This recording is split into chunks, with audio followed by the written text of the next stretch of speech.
Okay, if we lived in America, I would say Happy Thanksgiving, but we don't live in America, so like, yeah, I can say it, but I don't mean it. I celebrate Israeli pioneers. It's I think it's important recognition for them. okay, but I will admit we won't have turkey. But the larger issue is we don't like turkey.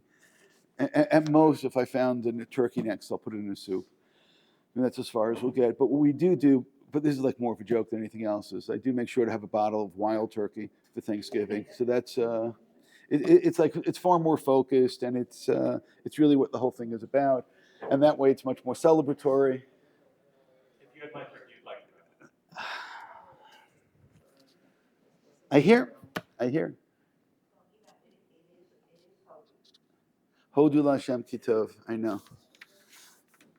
Well, then you can give a share. Is turkey really kosher or not? I mean, the various families that have traditions not to eat turkeys, and but as I said, all that doesn't concern me.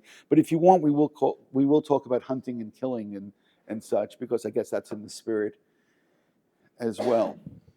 Okay, so what we will talk about, hopefully, is one aspect of the issues that are in this parsha. Okay, and again, I do want to say one more thing. So for those of you who print out, because I send it to you, the email, I also send something else in the email. That's a link. So you don't have to print it out. You could just go online and then see all the sources as well. So that way you can save, then again, if I send you, you also have to print it out. You could just have a PDF on your whatever. I'm not going to get into it. The trees may die. I'm okay. So let's continue then. What we're going to try to look at in this week's parsha is one of the various relationships, and this whole parsha is about relationships and unfortunately some dysfunctionality and just the various parts of this nuclear Yitzchak Rivka family. So how each one of those relationships should or deserve to be analyzed. I'm really going to focus on one relationship, and that is the relationship between. You don't hear? Come closer. And that's the relationship between Yitzchak and Esav. And as I was driving here, I was thinking, am I going to mention Rav Hirsch again and the things that he says and how Yitzchak wasn't a good parent and so on? I'm not going to mention it. I don't believe that Rav Hirsch even meant it. I think that it was much more of, there was a certain point that he wanted to get across for other reasons. It's kind of like a rabbi who gives a drasha. He doesn't necessarily mean that as pshat in the Chumash. So as I said, we're going to leave that. And what we're going to end up seeing is quite the opposite, and that is to the extent that Yitzchak succeeds as a parent. But what I want to do is to understand what it was that Yitzchak wanted to accomplish in terms of this son, in terms of Esav. And the other thing that we're going to note as we move on is that there is a great deal of lack of clarity within simply the terms which are used and then how to interpret them. So enough introduction. Just maybe one more word about this, and that is that when it comes to these two people, Esav on the one hand and Yitzchak on the other hand, we have a certain challenge. So the challenge with Yitzchak is we have very little information. And that lack of information can then cause us to go off into all kinds of wild theories, which I've seen over the years. And what can I say? I'm not going to spend time debunking every single wild theory that someone has said about Yitzchak over the years. Last week, a rabbi from London, I won't mention names, reached out to me and he said, so what do you think that maybe Yitzchak was mad at Avram because the Akedah, because they never speak again? I said, it's a very strong point, except they never spoke before either. Which means, how are you drawing your conclusion? I mean, the Torah doesn't report any conversation, but it doesn't record any conversation until the Akedah. And that conversation by the Akedah is sandwiched by a really important phrase. It says, Vayechu shneim yachtav, the two of them are together. And then it says, Yitzchak asked, hold it, where's the offering? And it says, oh, God will provide my son, which again, you can read any way you want. And what's the conclusion? Vayechu shneim yachtav. So it's the only thing I know about them. Vayechu shneim yachtav. So it's the only thing I know about them, that they're together. In fact, let's just go a little bit further now. if you look in this week's Parsha, in the boring part of the Parsha, not the one full of the deceit, the boring part of the Parsha, what do we see Yitzchak doing? Redigging the wells that his father dug. For somebody who has all kinds of hatred towards his father deep in his heart, he's not going to try to walk and redo his father's accomplishments. He'll probably try to run in the exact opposite direction. Yitzchak is a student of Avraham. The difference between the two is that Avraham is a pioneer, to use your word before, and Yitzchak is a follower. There's challenges in being a pioneer, and there's challenges being a follower. Again, ask people who, in terms of finance, is it easier to make a lot of money or for the next generation to inherit it and to hold on to a lot of money? By the way, the answer is it's easier to make a lot of money. Holding on to a lot of money is a bit more challenging. And Yitzchak now has to hold on to this legacy of his father and pass it on to the next generation. You know what? He does a good job. You know why? Because we're here today. So again, without Yitzchak being there, there is no Yaakov, there's no Yaakov, there's no Shvatim, there's no Shvatim, there's no us. So again, I don't even know why I'm bothering, but the reason I'm bothering is just to illustrate, because the lack of information makes it challenging. But part of the thing then you do is you ignore the information which is there. And that's what we're going to do today. We're going to be hyper-focused on the information which is there, and then we'll see what we are able to take out of it. Good? Good. The other challenge is Esav, because Esav in a midrashic level is completely vilified, which means every single thing that you can ascribe to Esav, they ascribe to Esav. By the way, a lot of them you don't even know. Because even the people that taught you, there's certain things that they felt it was, maybe first of all, maybe they didn't know, but maybe there's certain things they don't want to say publicly. I'll just put it like that. Anybody who wants to now figure out what in the world I'm referring to, you'll have to go and take a look and read the Midrash, and just Midrash Rabbah, no obscure place, and see the various things that it says there about Esav. And of course, there are the scholars who will tell you that sometimes Esav is not Esav, sometimes Esav is Edom. Again, not just Edom, like it says in the Torah, but they're talking about the nation of Edom. And sometimes Edom is not just Edom, it's Rome, and it's not just Rome. It is the Roman soldiers destroying the Beit HaMikdash, and later on it evolves into Christianity. By the way, talk about revenge, right? They destroyed the Beit HaMikdash. We gave them 2,000 years of guilt. I mean, think about that. Right? So, but when they're talking sometimes about the murder and the raping and the pillaging and the so on and so forth that Esav does, they're talking about what they see in their own eyes real time in terms of Rome in the future. Now, some of this may be considered prophetic, and some of it may be considered to be what they're reading in the text itself. But again, I want to warn that we have so much negativity about Esav in our minds. Again, we need to separate all of the midrashic embellishment about Esav versus what it actually says in the text. So again, what we're going to do is what I said a moment ago. We're going to be hyper-focused on the text and therefore try to look at the Yitzchak-Esav relationship based on what it says and not based upon what it doesn't say, although I would readily admit now that some of what it doesn't say is going to be based on what it says. I hope all that made sense. Let's start learning. Source number one. Vayigidlu hana'arim vayhi Esav ish yodea tzayid ish sadeh. So I hope you realize that, first of all, that half a phrase, it's half the pasuk, there's another half still coming, that when we describe Esav as an ish yodea tzayid, there's a pause there, ish sadeh. So which part are we more concerned with? Does it say he's a hunter? No, it doesn't say he's a hunter. It says he knows hunting. So why would it say he knows hunting as opposed to saying he's a hunter? So when it says that he knows hunting, again, does it mean that he is a wonderful hunter? But why did it use the word yodea? Ish yodea tzayid, rather than say that he's again, there are other phrases you could have used. I don't want to go too much and show too much right now, but let's leave it at that. What it says that is an ish sadeh. What does ish sadeh mean? So ish sadeh, does that mean he goes hunting in the field, or does that mean that he's a farmer? And you now realize that you can just as easily make an argument for either one of those. But again, I don't know what this phrase means. And then on top of all that, then I have the second half of the verse. V'Yakov ishtam yoshev ohalim.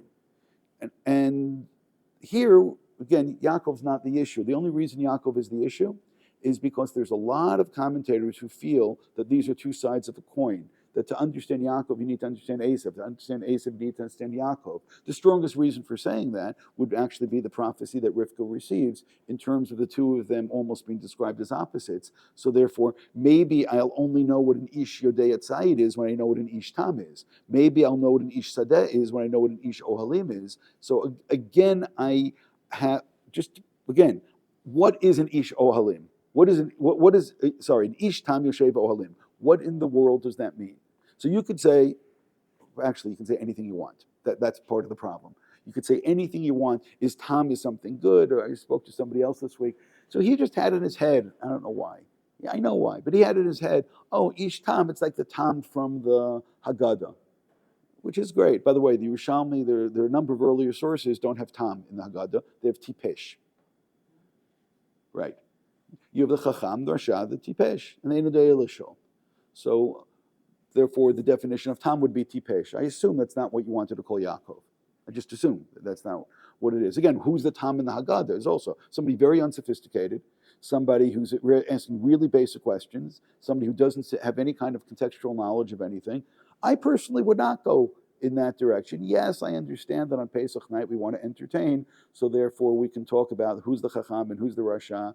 Okay, who do you want to make the Rasha? You want to make Esav the Rasha? Good. And by the way, I can show you early commentaries who already will go into the four sons and try to show who those may be in terms of a Bereshit perspective. But that doesn't concern me at all because I don't think it's particularly helpful. But I'm still stuck. What is the Ohalim? But I'm going to leave it. I'm going to leave all that now. Just point out there's only around 3, 4, 5 different terms. I don't know what they mean. Okay, other than because I'm including Yodea. It's Yodea and it's Sayid and it's Sadeh and it's Tam and Yoshev Ohalim, and all of that is unclear. But V'yahav Yitzchak et Esav Kitzayid B'fiv. But he loves him because of Said B'fiv. Rivka Hevet Yaakov. And again, this is a verse that points very strongly towards the dysfunctionality, because Rivka loving Yaakov for no reason at all is the normal thing. But it's not really true. I'm sorry for saying that. It's not really true. Because why does she love him? She loves him because she had a prophecy that the younger son is the one who's going to be successful, and the younger son's the one to invest in. So therefore, when it says that she loves him, again, without any qualification, is this subconsciously because she already knows the prophecy? Was this completely independent of the prophecy? And obviously, I can't begin to resolve that. I'm just pointing out that Freud would have a field day on this family. So, And love, you know what it means? excuse me? In the list of words you don't know what they mean, is love one of them? Oh, it's two of them. Anyway, correct, 100%. But then the first clause that Yitzchak loves Esav Kitzayid B'fiv. So first of all, it's really bizarre. He loves him because, again, if you want to say straight off that he loves him because he brings him food, Sayyid B'fiv would be he brings him the hunt. He brings him food. So come on. I don't know. You have some companies here that will deliver barbecued food to you, right? And I would be very appreciative of the person who brings it. Love is a strong word. Maybe love. I mean, again, if you like pizza, maybe you really do love the person who brings the pizza over. I mean, it's one of the longest, strongest relationships I have is with pizza. So why not say that? You don't like pizza?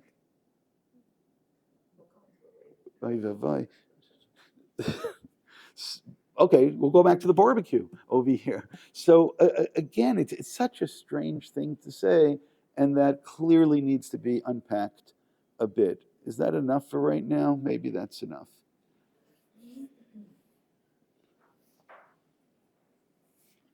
In source number 2, and we're just going all the way back to Bereshit, again, real basic terms where things are used for the first time.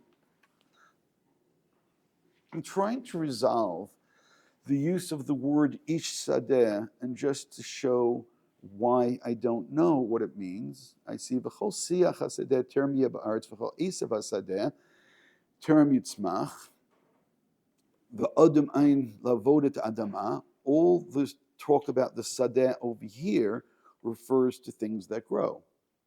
V'yitzer Hashem Elokim min adama kol chayat hasadeh, and afterwards again we'll call chayat hasadeh. So now you realize my problem.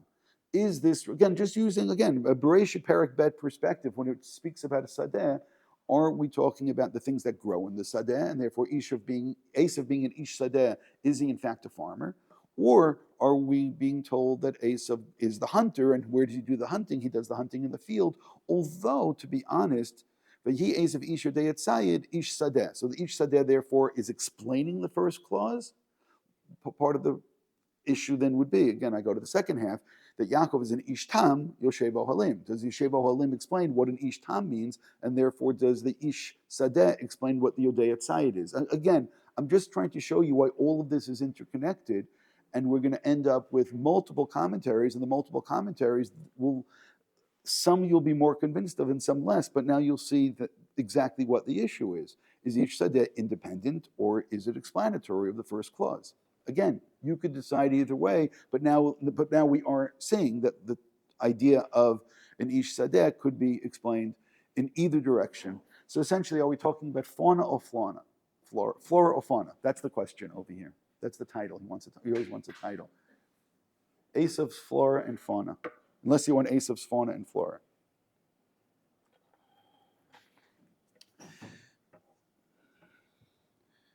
In source number 3 is what I held back from not saying before. This is a midrash. It talks about when they were young and they grow. And it says, V'yihi Esav ish yodei tzayid mitarbuto shel Nimrod.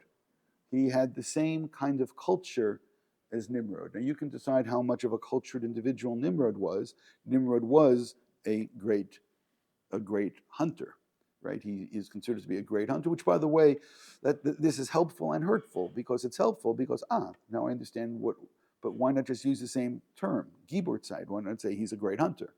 Which actually leads us to another possibility. And what's that? It says he knows hunting.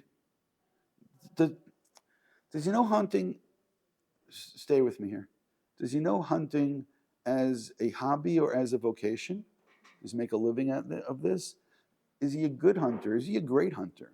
Now, the first reason I would say he's not a great hunter is because we already had another great hunter who's described as a great hunter. And if he's also a great hunter, why not say that he's a great hunter?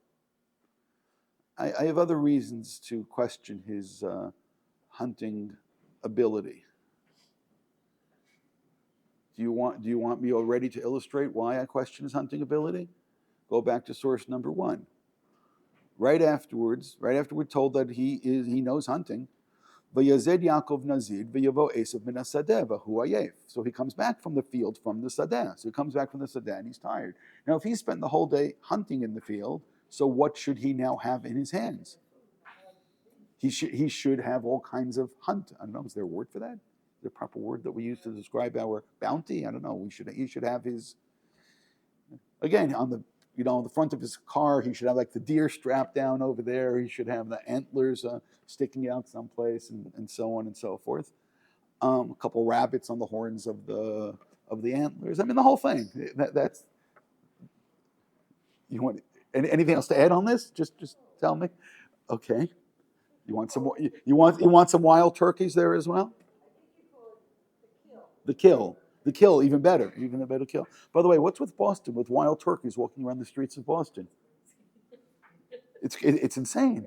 It's totally insane. I don't know if you've ever seen this. Yeah, they're just walking around the streets. Brookline, very civilized, except for the turkeys. The turkeys can attack you on the streets. So, but he comes in and he's tired. So is this tired out of a sense of accomplishment because of all of the food he brought? Instead, he turns to Esav. And now, by the way, for a hunter who's been supplying the barbecue and so on, the most embarrassing thing here, he trades his birthright for a vegetarian meal. By the way, it's one thing to trade it for cholent with real kishka, right? He trades it over here for some lentil soup. I mean, this is embarrassing for a hunter. Do you all understand? So I'm going to ask again. Was he a good hunter? Was he a great hunter? So if he is, why is he settling on vegetarian soup? Because he has nothing else to eat. So again, I'm really serious about this question. And going back to the point, you want to compare him to Nimrod? Nimrod was a great hunter. He's Yodei Tzayid. So what does this mean, Yodei Tzayid? Again, is he this guy who's this theoretician? He's read every hunting book there is. He knows everything about hunting except for one thing. He has no idea how to hunt. So again, I don't know what to do with all of this, but I hope you appreciate at least that I'm questioning whether he is a successful hunter or an unsuccessful hunter. And of course, there's another possibility.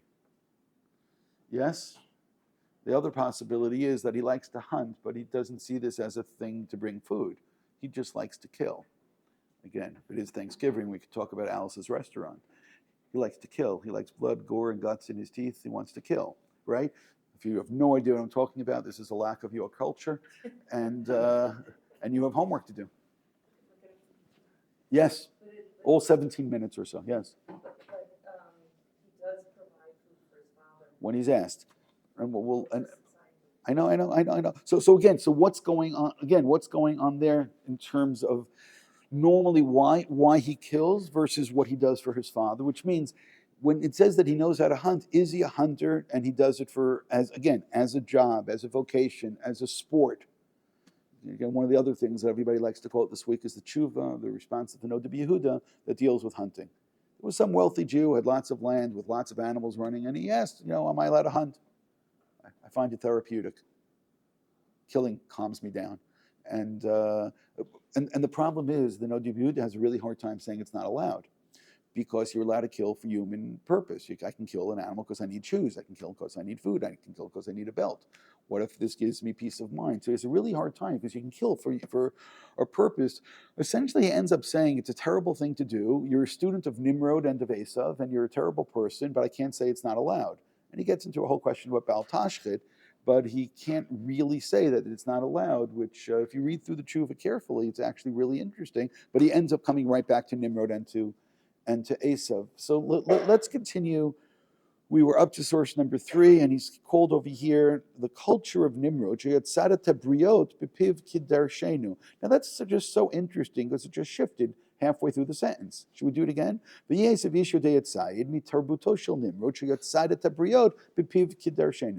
that he tzayid b'piv, it's saying, is that he would hunt people, he would be deceitful, he would say things which were deceitful. I have no idea how this source, how this midrash gets away with, in one sentence, giving two what I would have called polar opposite interpretations. But then it admits, v'ikara pshat tzayid mamash. Nonetheless, really it means he was a hunter. V'domer lo l'tzud tzayid. Asher yatzud tzayid chaya. He'd kill, he'd go around killing. But the connection with Nimrod is important, either just as, he is like Nimrod, or he pales in comparison to Nimrod. And as I said, we can go either way. In source number 4, the Midrash HaGadol, Esav mitzaded habriyot umefalginan mitachat kanfei hashchina, v'Yakov mitzaded habriyot umekarvan tachat kanfei hashchina, umeshev ohalim. Again, it just sees the two as polar opposites. You want to understand Esav, you need to understand Yaakov. Yaakov, who, by the way, it imagines as being very similar to Avraham, which itself is great. Because now we've really, between these two sources, 3 and 4, you've now actually revealed the real challenge that Yitzchak has. He has 2 sons. One is reminiscent of Avraham, the other is reminiscent of Nimrod. So therefore, which one should you love? Well, that's easy. So I'll just say what I've said many times before, that Yitzchak apparently thinks the two of them should work together. And you can imagine if Avram's career, he would have had Nimrod as the muscle to back him up. So over here, to bring the two of them together becomes a really, really interesting challenge. But as I said, we'll leave that for a moment. Nonetheless, these midrashim are saying that, and again, for very good reason. Abraham's greatness we know as sitting by his tents and then doing all of his great work in tents, and he's described as a man of the tents. On the other hand, Nimrod is described as a great hunter, and over here we find that Esav is a hunter. So do we have a replay of the Nimrod-Avram tension, but all within the Yitzchak-Rivka family? And again, that's interesting. Rashi will give us some of this, and Rashi says as follows, source 5. When they were young, they were indistinguishable in terms of their behavior. Nobody can tell the difference.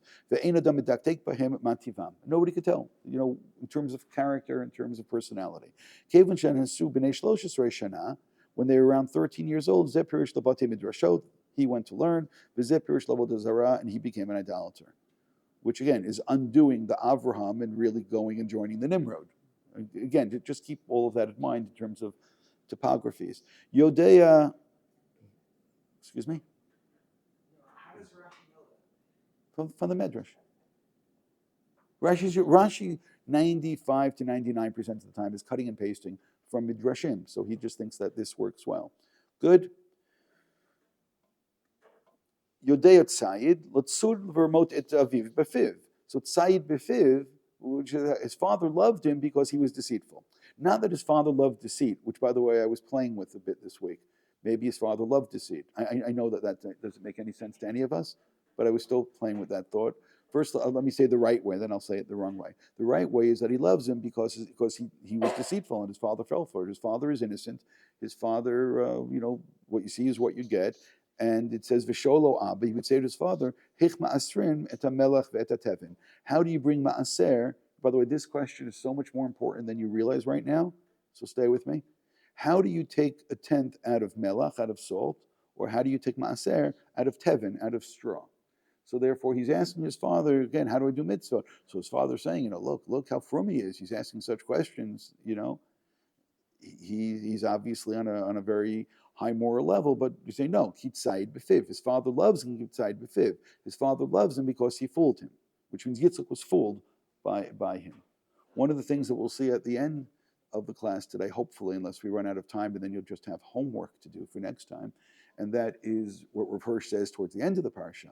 He says, essentially, this whole charade that Yaakov's going to put on, these primitive, clothing and then fool his father. Come on. You know that the charade's not going to work. It's not going to last. It's going to be found out. So what was Rivka's objective? So it says that Rivka's objective was to show, look how easy it is for you to be fooled by your son, because one of your sons has been fooling you a long time. Look, even the other son can fool you. So essentially, Rivka's point was to show him this right here. What does that have to do with this Rashi? Is that Said Befiv, is that he has been deceitful and fools Yitzchak, and therefore Rivka tries to fool him again to show, look, you've been fooled. So again, Rav Hirsch, the thing about Rav Hirsch here is that, again, I gave you like more than a page of this because it is really interesting how he reads into the story, and he says a number of really clever things. And I also have to bring it because I attacked him in the beginning of the class, so I have to go back and bring something which is really good towards the end. Good. Now, what was the other possibility? Is that he loves him because he's deceitful. I want to go back to my Nimrod Avraham issue. Is that maybe when we're too good, maybe when we're too straight, and maybe when we're too honest, we have a hard time with all the deceitful people in the world. Do I need to say much more about this? Or all you're going to say, I understand politically exactly what you're saying. So good, you understand. I don't understand, but you understand. But maybe sometimes, what he's saying, I like him, Kitzayid B'fiv, because he knows how to get around in this world. And by the way, quite the opposite. Then maybe upon the realization that Yaakov is able to fool him as well, says, that's really what we need, and therefore, okay, Yaakov can do this. So maybe he does love him. Kitzayid B'fiv is because, using that second interpretation, because he's deceitful, not that Yitzchak is fooled by the deception, but rather Yitzchak appreciates the ability to bring about deception. So as I said, I was playing with that for days this week, and Maspik, let's continue within Rashi. So Rashi clearly understands it, that Yitzchak falls for the deceit and thinks that he's really careful about the performance of mitzvot. Ish kasadeh kimashma'o, as it sounds. But what does it mean? Rashi says, and you can question this as well, Adam batel, that's first thing is great. What's an Adam batel? A batlan. Somebody who doesn't hold on to a real job. He just goes running around with his bow and arrow, shooting at animals and at birds. This actually leads you much more in the direction that he's doing it for sport, he's doing it because he likes to kill, and much less, because why say Adam Batel? Say, okay, we need hunters in the world. We need people, again, to bring leather, to bring shoes and clothing and whatever else it may be, food. But he's saying is that no, he's an Adam Batel that does this. Ishtam enu baki b'kol ela. So again, Rashi also sees them as opposites. Esav can do all of this. Yaakov is an Ishtam. He's not full of deceit. By the way, that's also ironic because we later find Yaakov who becomes adept at deception as well. But it's very good. Yaakov is an Ishtam enu baki b'kol ela. Kilibo kain piv. Yaakov always is truthful, right? right? Titain emet li'akov. Misha eno charif l'ramot kuritam. Somebody who's not really sharp in how to fool people, that's what a tam is. So again, realize that Rashi is reading that verse the way that I told you. Again, a lot of Rishonim read it that way, that the two sides of the verse, each one will help interpret the other side. Yoshev ohalim, olo shel shem v'lo shel ever. So the problem is why the plural sits in tense. There's actually another interpretation that almost all of the Chachmei Ashkenaz are going to tell you. Even the Ibn Ezra likes it, but he probably got it from the Rashbam. Give me a second. And that explains the Yoshev Ohalim plural a little bit better than Rashi does. Rashi is Ohel Shem ve'Aver, but he had to say it's two, so it's Shem and Aver. I didn't know that Shem and Aver had two different Batei Midrash, or so they didn't get along. Everyone wants to be a Rosh Yeshiva or Rosh Kollel. Very good. If you look at the last pasuk in source number 6, right, which is Perik Bet pasuk, Perik Dalet pasuk Kav, V'Teler Ada Et Yaval, Hu Avi Yoshev Ohel Umikneh. He is the father of people who sit in a tent and have flock. The Rashbam here says, Yodea, good. The Rashbam back on Yodea Tzayid, Letzud Tzayid Lavi. So he's a hunter to bring food, again, for a purpose. Unlike what Rashi implied in Ishmael. Yoshev Olim Ro'it Son Aviv. What was Yaakov's job when it says in Ish Olim? So the Rashbam, and again, once again, the Rashbam knows Chumash and Rashi. The Rashbam knows Chumash and he knew Rashi, and the Rashbam learned Chumash with Rashi, his grandfather. And he does not give Rashi's interpretation of Shem and Aver. Rather, what does he say?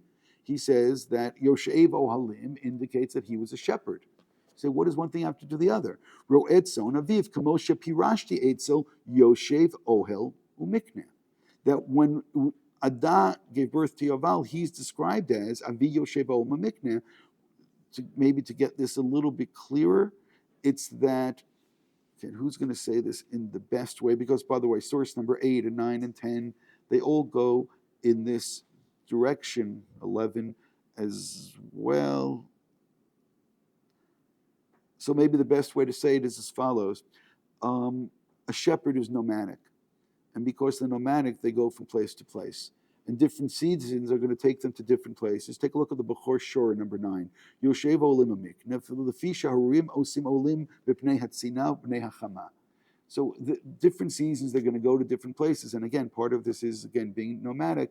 And therefore, Yaakov, being Yoshev Ohalim, he builds tents in different places as he goes from place to place. And again, I'll say this again, the Rashbam, the Bechor, the Ibn Ezra, Chizkuni, again, it's all really coming from the same place. They all understand Yaakov being a shepherd.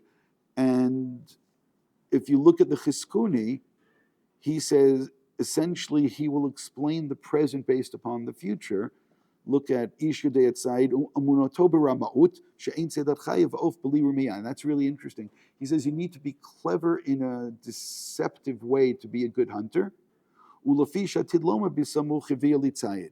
And we need to know that he has this skill because later on his father is going to say, bring me food. And therefore, Kadam comes and teaches you beforehand that he has that skill. Yoshev olim, lefi pshuto olim shotzon, kimo aviv Yoshev olim ikne. Ulefi shatid lomar shahayaroa et tzon lavan, kadam ulam dechash umanatol rotzon. So just like we're going to learn later on that he's going to become a very adept shepherd when he's in Lavan's house, so here we're already told that no, he's a shepherd from as a kid. He's a shepherd. So therefore, don't be surprised when we see how things work out moving forward, because all of it's already sitting here when we first meet them. Once they grow up a little bit, one is a hunter, the other is a shepherd. I know that the firmer way to say it is that he sat in yeshiva. No, what can you do? Instead, it says that he was actually had a job. So I'm sorry for that. And by the way, it gets worse. We're going to get to Meir Sharm soon. Yeah. I know. I knew someone was going to say this to me. It's before Matan Torah. Leave them alone. He trapped them. No, by the way, the bow and arrow is always said, I think it's always said in the pejorative that he's just shooting and killing things. Maybe the positive thing would be to trap them, to catch them, and then to shech them, and to have a knife that was checked by the Chazon Ish, and so on and so forth. Rashi goes in that direction. Yeah. Where Esav sends it out. There's a whole bunch of activities. He said this him, so he should do this kind of stuff. It's very specific. Exactly. Was it a Sephardi or Ashkenazi shechita? Okay, anyway, let's go. question isn't Rashi. The question, what was Esav? Okay, and maybe we won't respond to that. In source 11,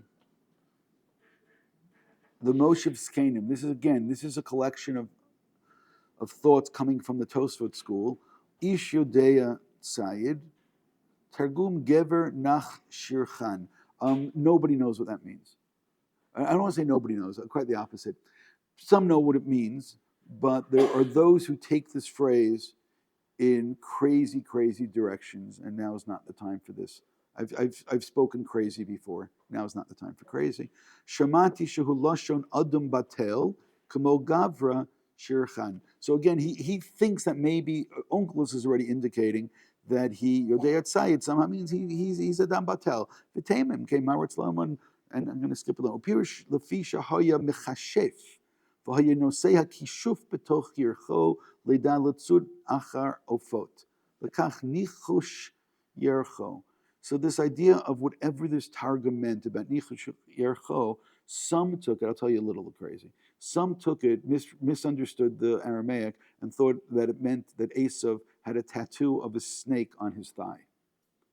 Down his whole thigh, he had a snake, and he identified with the snake. He identified with the serpent, the Nachash, from the Garden of Eden. So again, I don't need to do that much more of that now, but it helps his, the personality. It helps like the street cred, if you want like the really, dangerous biker Esav, who's our hunter and so on. He's also got the tattoos on him.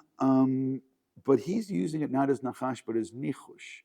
Now, the truth is, this is really interesting because he's saying that he wasn't even a good hunter, but he was using kinds of like magic and kinds of incantations and so on to be able to hunt.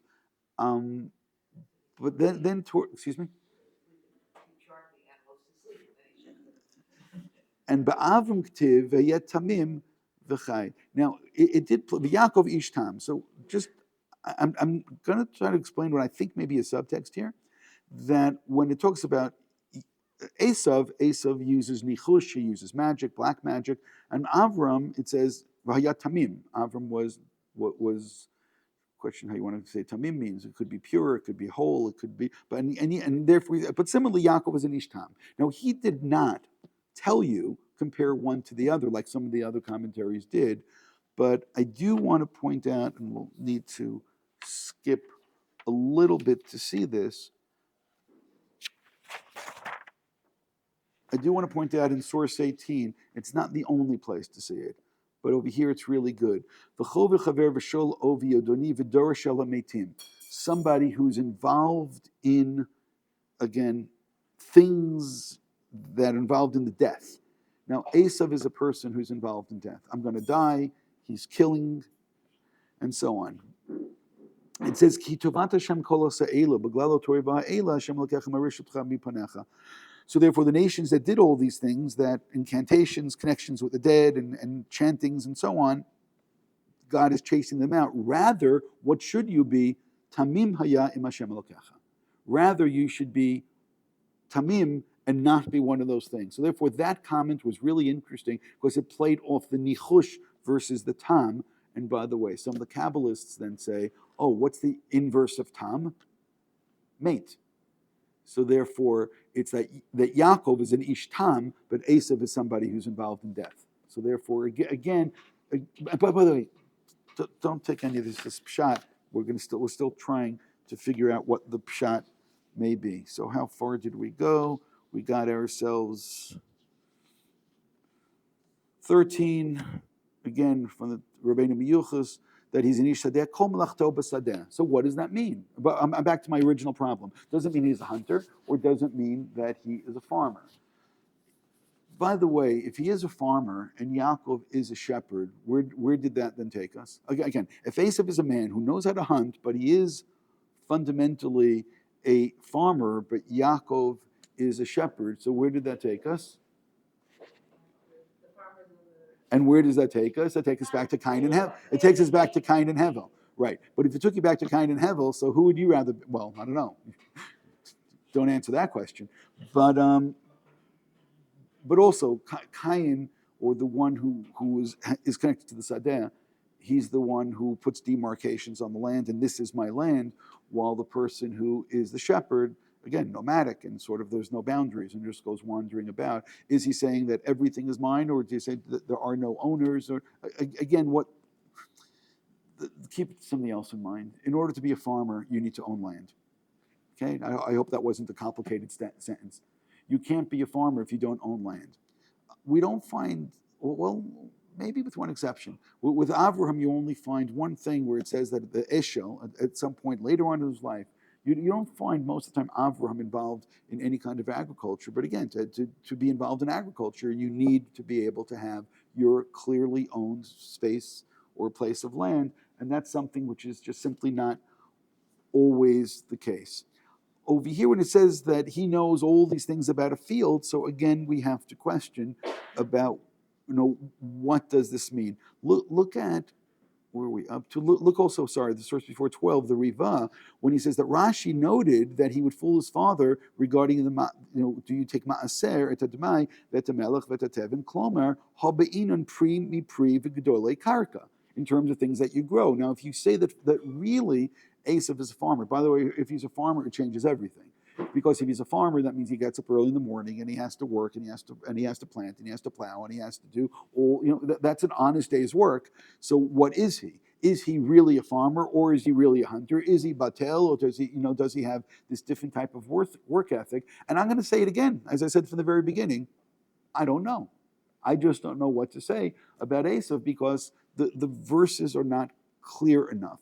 In 14, the Rekanati is generally much more of a Kabbalistic source. He'll take us again to the Nimrod connection, but he also takes us to the Cain and Hevel connection. Not in the way that I did it as clearly, but when he talks about a Sadeh, V'zo ish Sadeh, zeh Sadeh shenerag bo Hevel. Because if you remember when Hevel was actually killed, did we see that verse, or we skipped it before? In source number 6, V'tosef ledet et achiv et Hevel, v'Hevel ro et son, v'Cain haya oved adama. Again, much clearer in terms of what the two do. But v'yomer Cain el Hevel achiv, v'hi b'yotam b'sadeh, v'yargehu. So he kills him in a field. So when it says, Esav, again, this is one of these commentaries, we need to attack Esav in everywhere we can. Esav is a man of the field. Which field? The field that Cain kills Hevel. That's the kind of field that he's involved in, because he's a man who sheds blood, which goes back to him being a hunter. Because again, it links the hunting and the field. But it's interesting, it kind of skips over the farmer part, and it goes straight to using the Sadeh as for a place to the killing fields, if you will. And that's really where the Rekanati will take us. As I said, he could have sharpened this a little bit more, but we are completely forgiving, and we're fine with how far that he took it. And when it talks about Yaakov being Yoshev Ohel, Yoshev ben Ohel Avram Ohel Yitzchak u'mekabel shneihim, which, by the way, is completely a Kabbalistic statement, because it's the Rekanati. What is it that he's saying? He's saying is that Yitzchak is between his father and his son, which of course is correct. Okay, which of course is correct, but Yitzchak also, if you want to do this Kabbalistically, okay, we'll leave the Kabbalistically. You're not old enough. Okay, source number 15, the Shadal tells us that Esav is a tough man. Again, this is a much more modern commentary. V'Yakov haya ishtam be'erech el Esav she'ohev malachet hatzayid shekulam nichalim v'Yakov haya yoshev olim v'roy tzon. Ve'in stira lezeh mima shenichal la'Esav u'Lavan. It's not a contradiction that he later on will take advantage of Esav and Lavan. Ki amnan lo yikra ishtam mi she'ikar u'minato haya nichalim. Is that how you pronounce it? It wouldn't be nochlim. It should be nochlim. Aval gam ishtam v'yashar yachol litnatel lefa'amim u'lenatzel mazikav u'larchik hanezek u'lekarev to'elet lefi tzorach hasha'ah v'lo derech keva v'hergel. Essentially saying is that even though that Esav is somebody who's, again, more wild and more deceptive, Yaakov is simple. It doesn't come natural to him. But sometimes to protect himself, he needs to do such things as well. We'll read Rav David Tzvi Hoffman, and then we'll move to where we need to get to because you have enough of the background. Source 16, Ish Sadeh Kamo Ish Adama, which is interesting because we didn't know what to do with Ish Sadeh. It means a man who's actually a farmer. Ish Tam, Klomar, Shaket, Ragua, Bereza Chasid. B'nigud l'chayav hapraim shel Esav, Chaylo Yaakov et Chay hashketim shel haroeh. So he uses lots of nice words that Yaakov is a man of the field, calm, idyllic, pastoral, while Esav is tempestuous. He's somebody whose soul, as it were, is always worked up, always ready to pull the trigger, always ready to pull the bow and arrow. And again, very, very different types of personalities. And again, what he's doing is that he's understanding the two of them in terms of being polar opposites. Good. Rav Naftali Hertz Wiesel, or Nathan Hertz Wesley, who's not always cited. He was a firm man. He was an Orthodox man, but he helped work on certain things that weren't considered. Well, he was considered to be a maskil by many, but he has very interesting comments to make over here. But again, you can look at it when you have time if you so choose. But he sees him as a hunter with the bow and arrow all day, but he sees this also as an indication of being cruel and bloodthirsty. And he does question how much we should compare the first half of the verse and the second half of the verse. Are we good now? We're good. Let's look at source 19, and this will hopefully take us to where we need to get.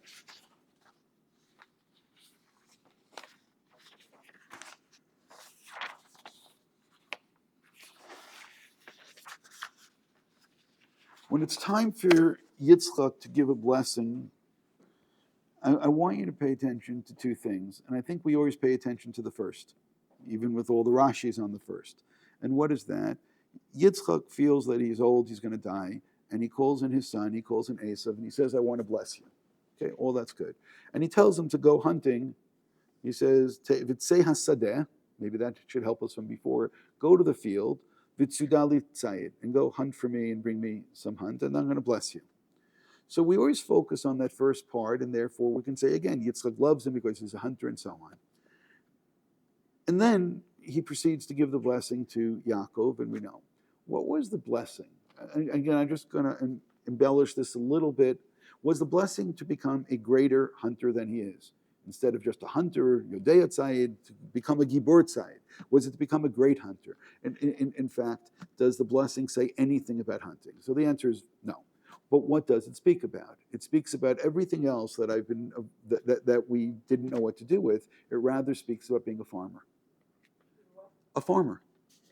The core of the blessing is, and again, let's go towards Pasuk of Zion. Again, he is near Yaakov, who he thinks is Esav. V'yirach reach begadav v'yivrechehu, v'yomer reach b'ni kireach sadeh asher bercho Hashem. It's like a field which was blessed by God. That's fascinating. But it's the field blessed by God. So what is he talking about? He's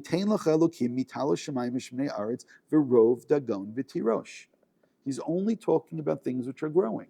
So essentially he's saying, he gives him a blessing to become a great farmer, a blessed farmer, a farmer which has blessings from God. And all of this should have been predictable.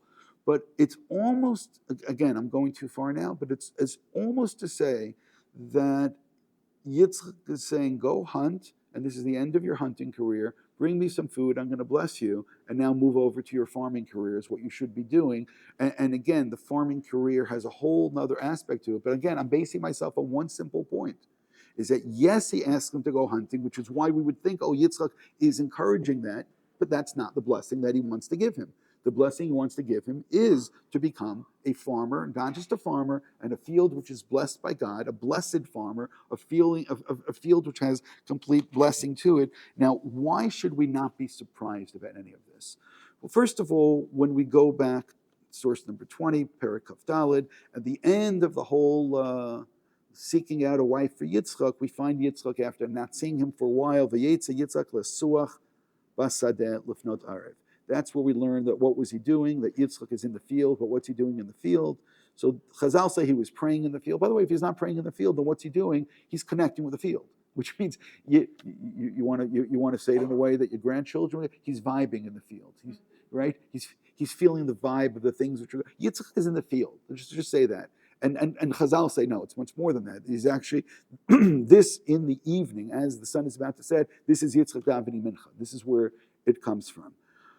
In source number 21, again, back in that chapter that we like to skip, Vayizra Yitzchak ba'aretz hahi, Yitzchak planted in that land. Yitzchak is involved in agriculture. And again, to be involved in agriculture, you need to own property. You need to then, again, there needs to be a certain amount of an ethic of work as opposed to being a batlan, which again, all of those commentaries have pointed out previously. And what happens when he works in the field? V'yimtzeh b'shanahi mea sha'arim v'yivrcheu Hashem. So first of all, mea sha'arim, ironically, is a place where people work. And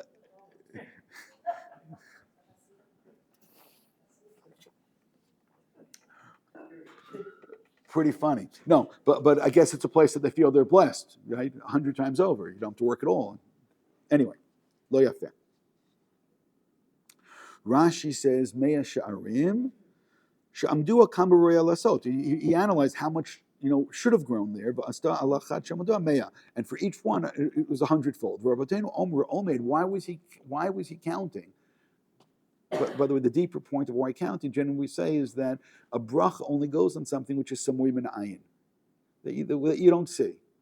But when you keep an eye on something, miracles don't really happen. But a bracha normally happens when you don't look at it. So why is he counting? He says he's counting why?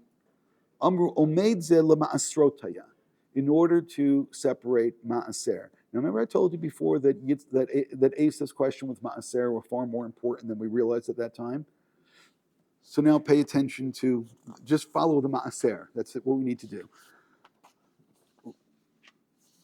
Radak, Yitzchak is completely successful in whatever he does. In 24, we have the Sforno, again, pretty much is telling us that he's blessed. But he's also telling us to look at both of them we're telling really, look at the pasuk in 25, and that is pasuk in Malachi. Haviu et kol ha'ma'aser o beit ha'otzar, v'yiteref beveiti uv'chonani, na bezot amar Hashem tzivakot, im lo avtach lachem et arbot hashamayim v'harikoti lachem bracha ad b'lidai. Which means be involved in the collecting of the things in order to go and give the ma'aser. And God says, I'll do more, meaning you're doing your part by giving ma'aser, by taking social justice, by taking care of the have-nots. Over here, God says, I'll do my part and I will bless you. By the way, this is the thing that rabbis are never allowed to admit. They always say, if you give tzedakah, then you'll get money back. It's not tzedakah. All the sources don't talk about, I shouldn't say this, but they're talking about maaser. It's talking about an agricultural, that if you're in a field and you're giving your maaser and you're doing the mitzvah of tlut ba'aretz properly, then you'll be blessed over. So some say, no, the blessing also goes on giving tzedakah. I'm not going to argue with them. I'm just going to say that's not what the sources talk about, but that's really the background over here. Source 26 is where Rashi got that from. Source 27,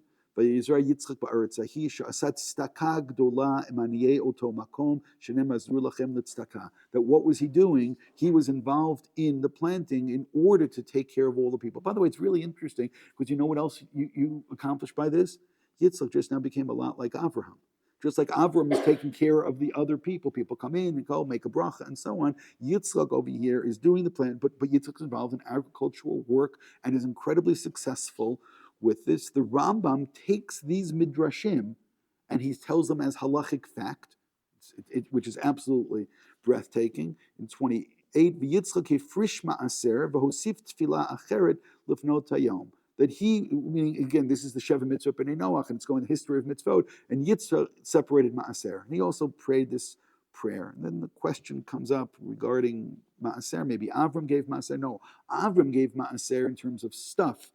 Yitzchak gave Ma'aser in terms of agriculture. And that's essentially the answers that we're going to get moving forward. There's also a great midrash, which is quoted in 30, that after Yitzchak plants the Mei Sha'arim, so then the Malachim started to sing and said a bracha, Baruch Ata Hashem, Baruch Hashanim, which you say, that's the origin of that bracha, which is a result of Yitzchak's work. What do I want to get out of all of this?